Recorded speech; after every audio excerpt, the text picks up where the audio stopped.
Then 14 years after, I went up again to Jerusalem with Barnabas, and took Titus with me also. And I went up by revelation, and communicated unto them that gospel which I preach among the Gentiles, but privately to them which were of reputation, lest by any means I should run, or had run, in vain. But neither Titus, who was with me, being a Greek, was compelled to be circumcised, and that because of false brethren unawares brought in, who came in privily to spy out our liberty which we have in Christ Jesus, that they might bring us into bondage, to whom we gave place by subjection, no, not for an hour, that the truth of the gospel might continue with you. But of these who seem to be somewhat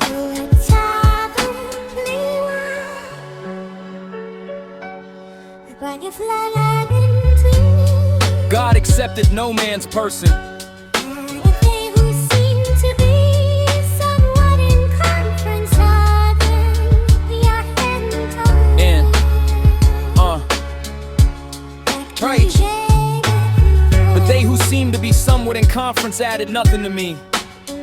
But contrariwise, when they saw that the gospel of the uncircumcision was committed unto me, as the gospel of the circumcision was unto Peter, for he that wrought effectually in Peter to the apostleship of the circumcision, the same was mighty in me toward the Gentiles. And when James, Cephas, and John, who seemed to be pillars, perceived the grace that was given unto me, they gave to me and Barnabas the right hands of fellowship, that we should go unto the heathen and they unto the circumcision. Only they would that we should remember the poor, the same which I also was forward to do. But when Peter was come to Antioch, I withstood him to the face, because he was to be blamed. For before that certain came from James, he did eat with the Gentiles.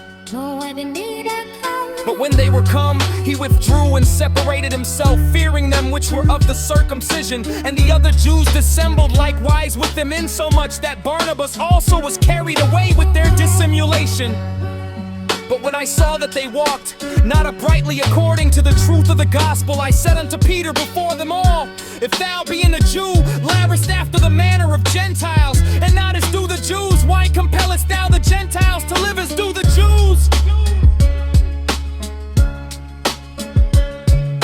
We who are Jews by nature, and not sinners of the Gentiles, knowing that a man is not justified by the works of the law, but by the faith of Jesus Christ, even we have believed in Jesus Christ, that we might be justified by the faith of Christ, and not by the works of the law. For by the works of the law shall no flesh be justified. But if, while we seek to be justified by Christ, we ourselves also are found sinners, is therefore Christ the minister of sin? God forbid! For if I build again the things which I destroyed, I make myself a transgressor.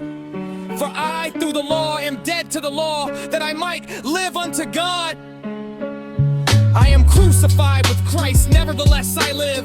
Yet not I, but Christ liveth in me. In the life which I now live in the flesh, I live by the faith of the Son of God, who loved me and gave himself for me. I do not frustrate the grace of God, for if righteousness come by the law, then Christ is dead in vain.